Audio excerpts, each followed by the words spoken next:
con nuestra clase para precisamente concluir en tiempo. Bien, entonces continuamos. El canon del Nuevo Testamento. ¿Se acuerdan qué significa la palabra canon? Regla, ¿verdad? Es precisamente lo que marca, lo que constituye o cómo está conformado el Nuevo Testamento. El Nuevo Testamento, dice allí, está conformado por 27 libros. Tanto los protestantes como los cristianos católicos aceptan la totalidad de estos libros como inspirados. ¿Se acuerdan que en el Antiguo Testamento, cuántos libros tiene? 46. De esos 46 hay unos libros que no aceptan los hermanos protestantes. ¿Cuántos eran? 7, exactamente. 7 son los libros que no aceptan. En cambio, en el Nuevo Testamento, sí los aceptan, todos son reconocidos. Ahora bien, dice, ¿cómo se formó este canon? Bueno, dice que los libros, tanto los protestantes como los cristianos católicos, aceptan la totalidad de estos libros como inspirados. ¿Cómo se formó este canon? Bueno, los apóstoles, después de la ascensión de Jesús, cumplieron el mandato de ir por todo el mundo a predicar el Evangelio. Ahí faltó unas palabras. Entonces, no había nada escrito de la vida y doctrina de Jesús. Todo era predicación oral, según el recuerdo de los apóstoles que predicaban, lo que ellos predicaban. Ahí se me borró algo. Predicando precisamente todo lo que ellos recordaban de la vida de Jesús. Pero sobre todo se enfocaban en lo que era la resurrección de Jesucristo, que ahora es lo que le daba un nuevo sentido, un nuevo significado a todo lo que ellos habían vivido. Bien, pues resulta que iban los apóstoles y cada apóstol decía lo que él había vivido, cómo lo había experimentado, esa vivencia con Jesús, también esta vivencia y esta experiencia del resucitado. Recordemos que nadie de los apóstoles estuvo presente en el momento de la resurrección. Es más, nadie, ¿verdad? En el momento que Jesucristo resucita, está solito, ¿verdad? Nadie es testigo. Los mismos soldados que lo estaban ahí cuidando quedaron cegados precisamente de toda esa luz de la resurrección, ¿verdad? Y bueno, después huyeron. Después ya nadie estuvo presente en el momento de la resurrección. Sin embargo, este acontecimiento de la resurrección transforma la vida de los apóstoles y, como dijimos, se lanzan ahora a predicar el Evangelio. Entonces, lo primero es primero es, ahora sí que como en el Antiguo Testamento, pura tradición, tradición oral, es decir, pura comunicación de lo que los apóstoles habían vivido, lo iban transmitiendo a los demás. Las enseñanzas que recordaban de Jesús, todo lo que Él les había predicado, todo lo que Él les había enseñado, lo iban transmitiendo a las personas, pero sobre todo el acontecimiento de la resurrección. Ahora bien, ¿qué sucede más adelante? Los primeros escritos sobre la doctrina del Señor son algunas cartas de San Pablo. Estamos hablando que estas se escribieron en los años 40 después de Cristo. O sea, no fueron los evangelios los primeros que se escribieron. Estamos hablando ahorita del Nuevo Testamento. Entonces, más o menos en los años 40 fue cuando Pablo empieza a escribir algo de lo que él va predicando. Luego se hizo necesario poner por escrito la predicación de los apóstoles para conservar el tesoro de la buena nueva de Jesús. Y así nacieron poco a poco todos los escritos del Nuevo Testamento. Es la misma historia del Antiguo Testamento. Al principio era pura transmisión oral, pero poco a poco hay personas que van dejando por escrito lo que va aconteciendo para que precisamente no se olvide, no se distorsione, porque ¿qué es lo que pasa cuando lo dejamos a la memoria? Se olvida y se distorsiona, ¿verdad? Al rato ya estamos diciendo cosas diferentes a lo que realmente aconteció. Aquí fue lo que pasó precisamente. Se escribieron también otros escritos piadosos sobre Jesús, con firmas falsas, escritos por cristianos. Los escribieron cristianos, pero los escribieron para satisfacer la curiosidad de los fieles. Los conocemos como libros apócrifos. La palabra apócrifo significa oculto, escondido, es una palabra griega. Entonces la Iglesia definió el canon para evitar este tipo de cosas, ¿verdad? El primer canon del Nuevo Testamento se aprobó en el Concilio de Hipona en el año 393 y fue definido en el Concilio de Trento en 1546. Tuvo que pasar mucho tiempo para que realmente ya quedara concretamente definido que estos eran los libros que integraban el Nuevo Testamento. Ese canon queda constituido así en ese año ya. Y de ahí para acá es lo que nosotros integra nuestra Sagrada Escritura. Ahora bien, los libros del Nuevo Testamento, como ya vimos, el libro leído en las primeras comunidades cristianas era el Antiguo Testamento. El Nuevo Testamento todavía no estaba escrito, apenas estaba escribiendo, ¿verdad? Más adelante vamos a ver, bueno, ya hablamos de las primeras comunidades, pues ellos platicaban acerca de lo que era precisamente la vida de Jesús, todo lo que las enseñanzas de él, pero apenas se iban a escribir todo este tipo de narraciones y conocimiento de la historia de la salvación. Jesús no escribió ni mandó escribir nada, ni los apóstoles y discípulos tenían grabadora para guardar las palabras de Jesús. Qué padre hubiera sido, ¿verdad?, que nos hubieran presentado a Jesús a través de un video, como ahora con tanta facilidad que tenemos para grabar su voz simplemente o para grabar su imagen y conocerlo, pero pues no tuvimos esa oportunidad, ¿verdad? Porque no llegaba la tecnología ni se gloria exactamente. Pero bueno, nosotros a pesar de todo esto conocemos a Jesús a través de lo que está escrito en las Sagradas Escrituras. ¿En dónde de manera especial? Pues en los Evangelios. Ahí en los Evangelios es donde se nos habla precisamente de la vida de Jesús, cómo eran sus comportamientos, sus actitudes, cuáles eran sus palabras, ¿verdad?, qué era lo que él realizaba, qué es lo que a él le molestaba, qué era lo que a él le alegraba, etc. Porque recordemos que él precisamente era un hombre como nosotros. Ahora bien, dice, los apóstoles comienzan a predicar, transmiten oralmente lo que Jesús había hecho y enseñado. Primero transmiten todos los hechos, ¿verdad?, y las enseñanzas de Jesús. Y de aquí y de ahí surgían resúmenes. Poco a poco la gente iba tomando nota, ¿verdad? A lo mejor ni los apóstoles fueron los que lo escribieron. Bueno, Mateo sí era escribano, de hecho, ¿verdad? Mateo, cobrador de impuestos, tenía todo ese conocimiento. Lucas más adelante sale también, era doctor, él sabía también de este tipo de cosas.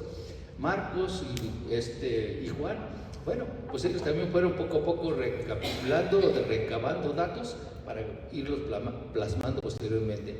Pero al principio era esto, ¿verdad? Alguien fue resumiendo, era curioso, quería conservar esta enseñanza, y así es como nos llega a nosotros este conocimiento de todo esto que nosotros actualmente llamamos Sagrada Escritura.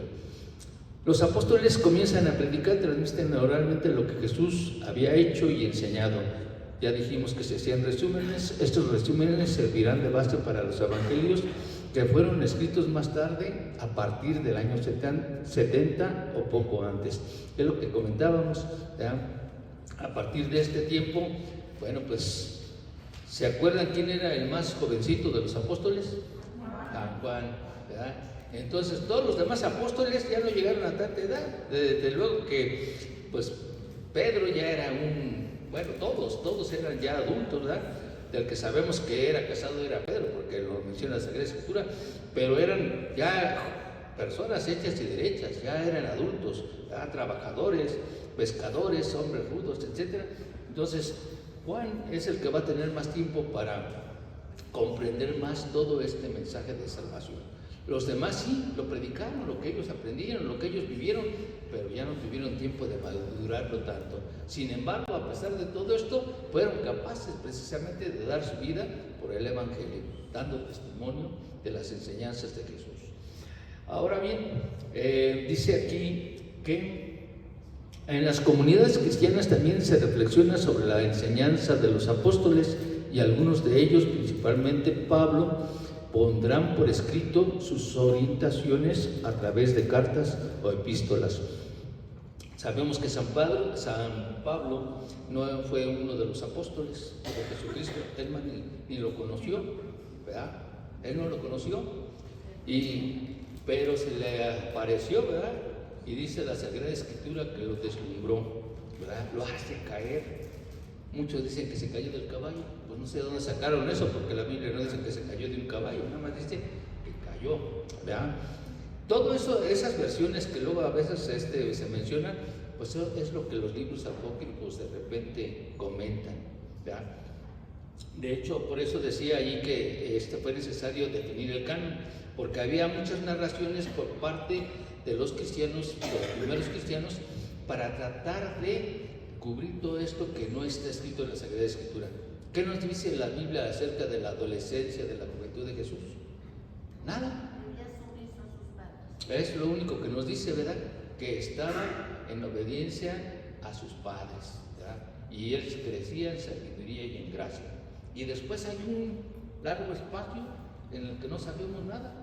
Entonces, para resolver estas situaciones, llenar estos huecos, los cristianos de aquel tiempo, pues con una buena intención, empezaron a hacer historias, llenar esos huecos, pero que no contribuían en nada al plan de salvación, que no contribuían en nada a esta enseñanza, que no iban incluso acordes a la enseñanza, a las enseñanzas de Jesús.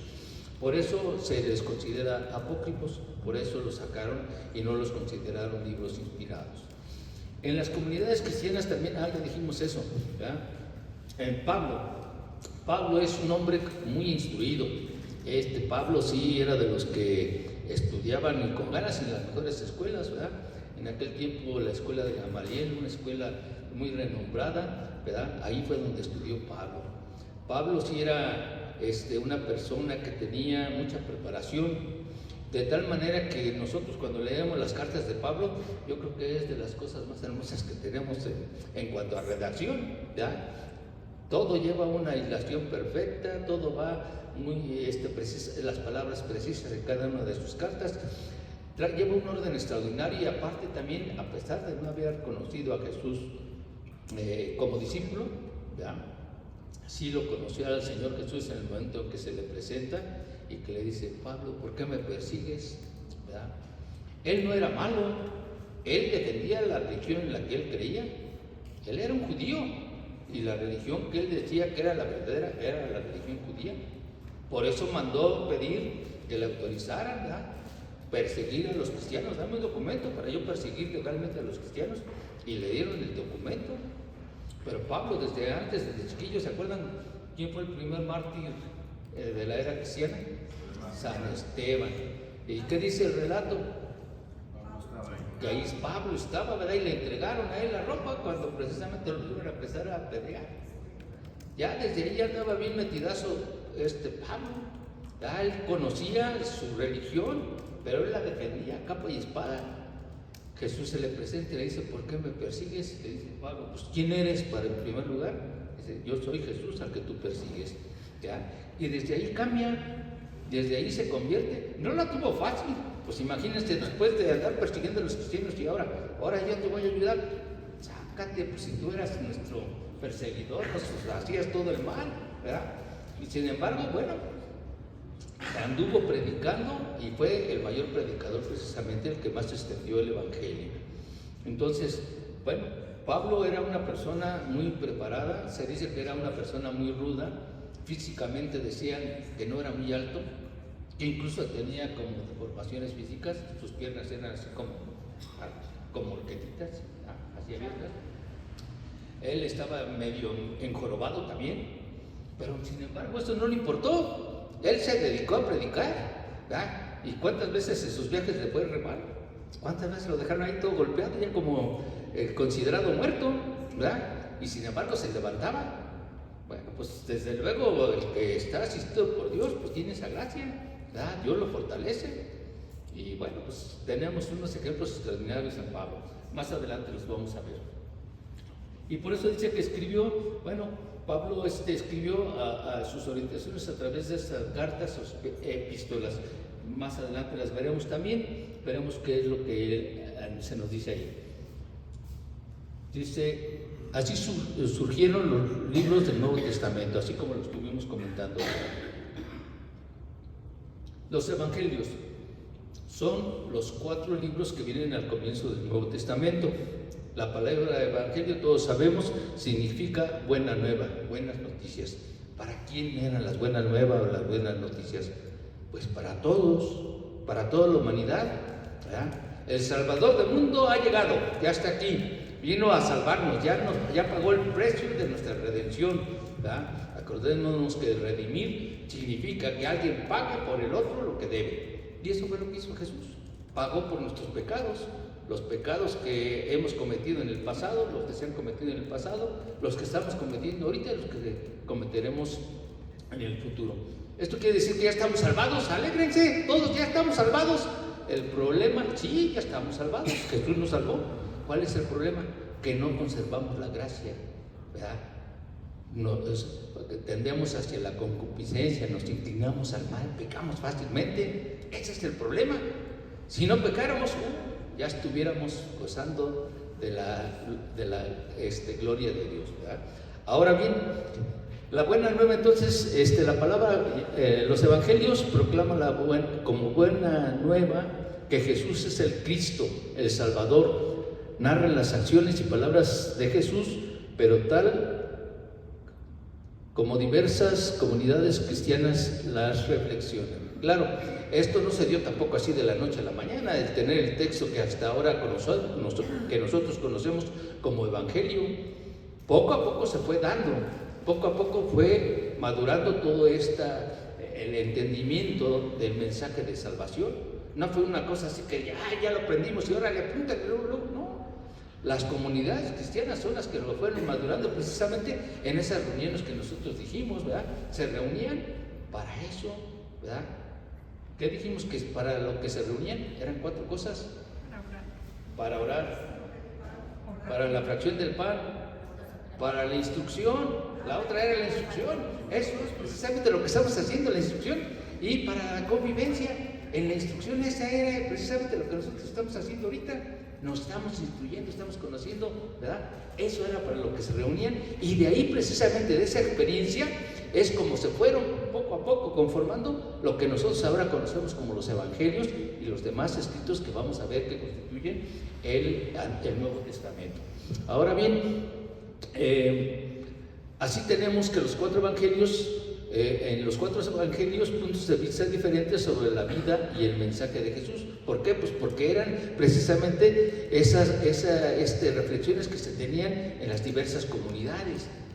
Aun cuando nosotros tenemos 3 evangelios que llamamos sinópticos porque tienen mucha similitud en el contenido y en el mensaje, pues son un poco diferentes. Alguno omite una cosa, otro le pone una situación diferente, etc.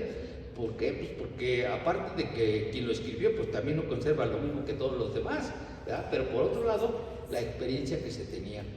Estos 3 evangelios les llamamos sinópticos por eso, por la similitud que tienen. Pero tenemos que son Marcos, Lucas, Marcos, Mateo, Marcos y Lucas.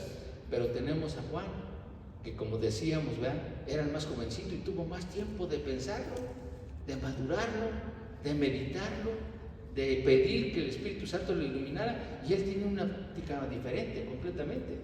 Cuando nosotros leemos el Evangelio de Juan, dice, ay, como que parece trabalengua, ¿no? Y él que Dios te llamó primero, y bueno, si lo leemos yo al principio como que digo, bueno, pues Juan, ¿de cuál fumaría? Que no le entiendo al principio, ¿verdad? Pero poco a poco lo vas asimilando y dices, caray, pues tiene razón en todo esto. Tiene una óptica completamente diferente. Aparte de que, pues como jovencito, seguramente él pudo visualizar cosas diferentes. ¿A quién como padre no nos ha tocado que nos digan nuestros hijos, y tú te lo crees? Regálame la luna. Y le dices, sí, yo te la voy a regalar. Y el hijo te cree cuando está chiquito. ¿A poco no? Así nos ha pasado. Pues lo mismo considero yo que pasaba con Juan. Juan todavía creía muchas cosas de estas y pudo visualizar las cosas de una manera diferente. Claro, todo asistido por el Espíritu Santo, no fue ninguna cosa que él se inventó solito, ¿verdad? Todo le llegó por el Espíritu Santo, pero esta diferencia de edades contó mucho también para que Juan tuviera esta óptica que nosotros más adelante veremos. Ahora bien, continuamos.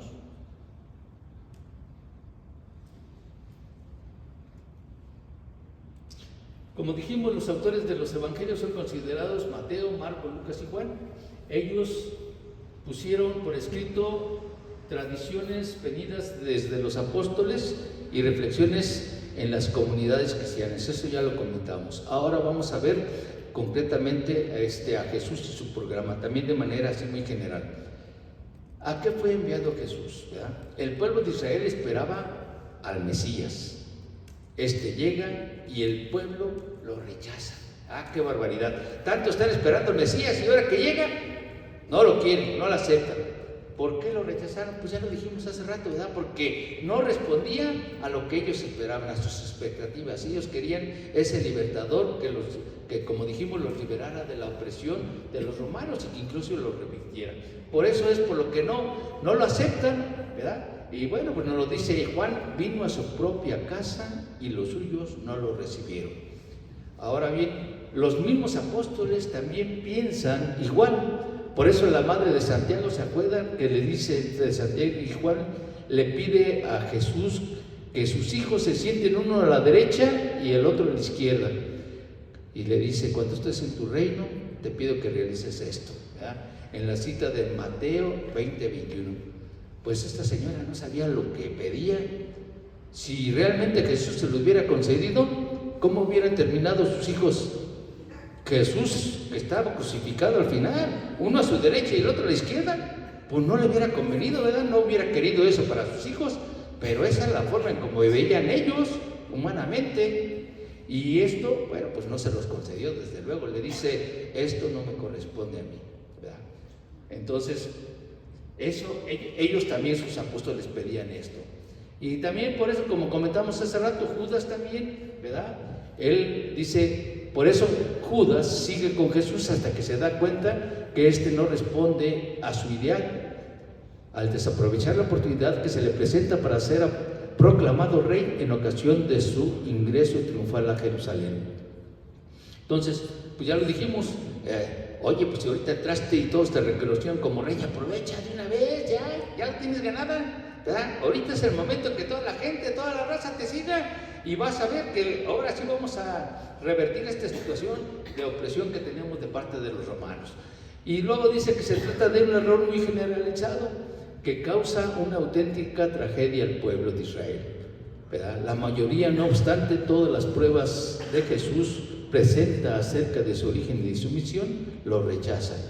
Jesús les mostró con hechos y con palabras que Él era el enviado del Padre, ¿verdad? ¿Quién de nosotros o quién en aquel tiempo podía realizar los milagros que hizo Jesús? Sanar a enfermos, resucitar muertos, multiplicar el pan, ¿verdad? Expulsar a los demonios. ¿Quién lo podía hacer? Nadie. Y esto pues era solamente, bueno, hasta los mismos endemoniados lo reconocían, ¿verdad? Lo escuchamos en la lectura de ayer, ¿verdad? Sí, ayer, ¿verdad? Cuando lo dice el endemoniado, que le dice, ¿qué quieres con nosotros? ¿Por qué vienes a atormentarnos, hijo de David? ¿Verdad? Lo reconocen a él como el todopoderoso era de hoy, ¿verdad? Bueno, en la lectura del día de hoy, ¿verdad? Entonces, pero el pueblo de Israel, que había sido escogido por Dios para precisamente allí empezar este plan de salvación y manifestar, dar a conocer al Salvador del mundo, no lo aceptan.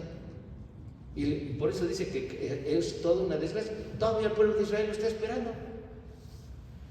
Todavía no reconocen al Mesías. Reconocen a Jesús como un gran profeta, pero no como el Mesías. Bueno, pues es una gran desgracia porque se están privando de todo esto que nosotros sí podemos estar gozando, ¿verdad? Nosotros, bien o mal, somos cristianos, algunos de nombre, otros más practicantes, unos más entregados, etcétera, pero todos somos cristianos y gozamos de todos los méritos que el Señor Jesús nos ha ganado por medio de su pasión y de su muerte, ¿verdad? Y entonces, bueno, pues ellos lo rechazaron, qué tristeza. Ahora vamos a hablar de los pobres de Yahvé, que son los hijos de Dios, ¿verdad? Son así llamados. Estos pobres de Yahvé, ¿se acuerdan que los mencionamos también al final de la introducción al Antiguo Testamento? Madre, platíquenos de ellos, ¿quiénes eran estos? Los que permanecieron fieles a Dios. Esos son los precisamente los pobres de Yahvé, ¿verdad? Lo que también se conoció como el resto fiel, ¿verdad? El resto fiel. Pues sí, imagínense, ¿desde cuándo se prometió el Salvador? Ya dijimos que desde Adán y Eva. Pasaron un montón de años para que se cumpliera esta promesa, se hiciera realidad. Pues la gente se fue cansando, muchas generaciones pasaron, ¿verdad? Y ya cuando llega la plenitud de los tiempos, pues ya quedaron bien poquitos creyentes en esta promesa.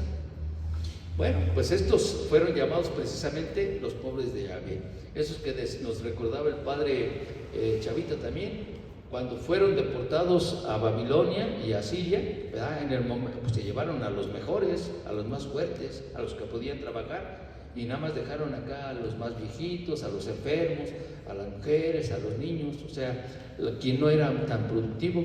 Ellos formaron básicamente también a estos pobres de Yahvé.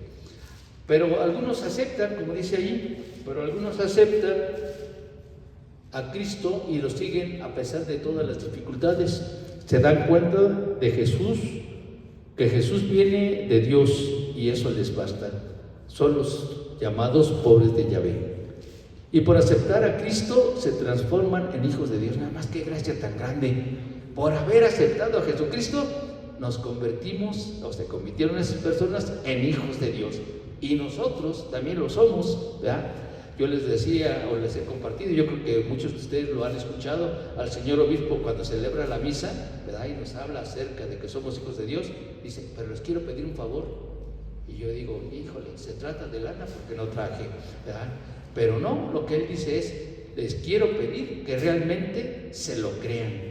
Son ustedes y cada uno de nosotros somos hijos de Dios. ¿Qué significa esto?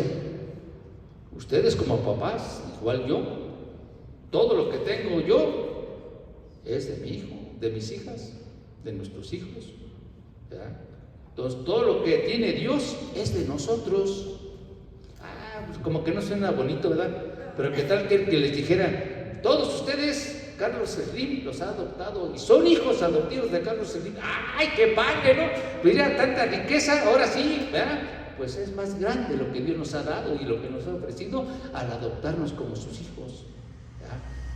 Toda la gracia, toda la bendición es algo que a veces se nos escapa de la imaginación y no lo comprendemos adecuadamente. Pero eso es lo que sucedió con estas personas que fueron las que esperaron, las que se mantuvieron firmes en esa fe, en esa esperanza y esperaron al Salvador del mundo. Ahora bien, Jesús es el Hijo único de Dios por naturaleza, porque existe desde un principio en Dios Padre. Es su imagen, su expresión, su palabra, su manifestación, es su Hijo. Entonces, Jesús es el único Hijo por naturaleza, ¿verdad? Porque siempre ha existido con Él. ¿Se acuerdan ustedes que en el Génesis, cómo dice? En el principio, ¿verdad? ¿Cómo dice? En el principio era la palabra y la palabra se hizo carne. Bueno, esto nos lo dice el libro del Génesis y también Juan nos lo repite, ¿verdad? Que de esta palabra, el verbo, se hizo carne. El verbo es Jesús, ¿verdad? Es el que nos trae precisamente las palabras del Padre Celestial y se hizo carne y desde el principio Él ya existía. Él es el que crea todo precisamente, ¿verdad? Con su palabra. Ahí cuando dice, ¿se acuerdan que, bueno, muy hermosamente el Génesis dice, va describiendo cómo va creando cada una de las cosas y dice, bueno, hágase la luz, sepárese el agua de arriba de las aguas de abajo, bueno, todo va creando. ¿Y cómo dice cuando crea al hombre? Hagamos al hombre a nuestra imagen y semejanza. ¿Con quién caramba estaba hablando Dios? Pues porque ya existía Dios en estas tres personas que nosotros conocemos como Santísima Trinidad, ¿verdad? Estaba creando todo. Y en el momento en el que crea al hombre, ¿verdad? Nos habla hermosamente que toda la Santísima Trinidad está de acuerdo en hacernos a su imagen y semejanza. Ahora bien, bueno, por eso Jesús, pues Él por naturaleza sí es Hijo de Dios, como nosotros tenemos a nuestros hijos, ¿verdad? Pero ustedes adoptan a un hijo, pues no es de su propia sangre. Nosotros podemos también tener hijos adoptivos, y es lo mismo que sucedió con Dios. Dios tiene un solo hijo, es Jesús, y nosotros somos hijos también, pero hijos adoptivos, y no por eso no nos priva de todo lo que Él es, no, nos lo comparte todo. Él nos lo ha dado todo, ¿sí, Señor? ¿Dónde dice que dice en el Génesis que... ¿Cómo empieza el Génesis ahí? Empieza en el principio cuando Dios creó los cielos y la tierra, todo era confusión. ¿Y sigue? Y no había nada en la tierra, las tinieblas cubrían los abismos, mientras el Espíritu de Dios aleteaba sobre la superficie de las aguas. ¿Y un texto más? Dijo Dios, haya luz y hubo luz. Dijo Dios, Ok. Sí. hubo luz. Ok. Sí, lo que pasa es que hay diferentes traducciones en la escritura, ¿verdad? Pero también en otras escrituras habla de esto que estoy diciendo. Dice que el verbo era el que existía desde el inicio y es con el que precisamente inicia lo que es la creación. Te lo voy a traer en la próxima semana, en donde está ese texto. Recordemos que las Sagradas Escrituras son diferentes ediciones y algunas cambian. Son un poco diferentes las palabras que se utilizan. ¿Se acuerdan que el padre Chavita siempre nos dice, es que si nos apegamos un poco más y somos fieles a la traducción original y nos explica de una manera diferente? Usted dice, aunque diga aquí la palabra de Dios así, pero lo debemos de entender de este modo. ¿Sí se acuerdan que dice algo así en las predicaciones? Bueno, yo que he estado aquí, él lo comenta, ¿verdad? Y ese es precisamente lo que sucede. Pero voy a conseguirte la Biblia donde dice eso para que veas que así está escrito también. Ahora bien, dice, por medio de Él, el Dios Padre hizo todas las cosas y cuando llegó la hora, lo envió a este mundo para salvarnos. Bien, pues ahí tenemos precisamente esto que hemos estado comentando. ¿Cómo voy? Santo Dios. Bueno, ya se nos fue el tiempo. Miren, vamos a dejarlo ahorita hasta ahí. Vamos a seguir en el próximo martes. Vamos a tratar de, como les dije, de tomar puntos que considero yo que son algo que nos pueden dejar algo para precisamente aplicarlo en nuestra vida y también pues que fundamente nuestra fe. Muchos de nosotros no sabemos dar precisamente explicar nuestra fe porque no la conocemos, ¿verdad? Por eso muchas veces cuando hablamos con los hermanos protestantes pues nos dan unas barridas y créanme que no saben tanto, traen aleccionado lo que tienen que decirnos y con eso nos apantallan, ¿verdad? Pero nosotros si nos formamos poquito a poquito en esto, como les digo, nada más es una embarradita para que ustedes se interesen y ojalá en el momento en que les ofrezcamos en la escuela bíblica pues participar, lo pueden hacer. ¿Alguna pregunta de lo que hemos mencionado? ¿No? ¿Todo más o menos? ¿Sí? Bien, pues vamos a terminar, vamos a tratar de iniciar y terminar a tiempo para que no se me desanimen. ¿Todos apuntaron en la lista? Bien, vamos entonces a terminar. Los invito a ponernos de pie, vamos a hacer una oración para podernos volver a nuestro hogar. En el nombre del Padre, del Hijo y del Espíritu Santo. Amén. Padre Santo, queremos agradecerte este momento que nos has permitido reflexionar en torno a lo que es la Sagrada Escritura en esta segunda parte que es el Nuevo Testamento. Queremos pedirte que pues estos conocimientos no solamente sean para alimentar un poco más lo que sabemos, sino para que lo podamos vivir y llevar a nuestra vida y poco a poco transformemos todo lo que somos a tu servicio. Señor, te pedimos también que en esta noche nos des un descanso tranquilo para que el día de mañana, ya una vez repuestas nuestras fuerzas, podamos servirte mejor. Todo esto te lo pedimos por Jesucristo nuestro Señor. Amén. En el nombre del Padre, del Hijo y del Espíritu Santo. Amén. Muchas gracias. Nos esperamos el próximo martes. Gracias.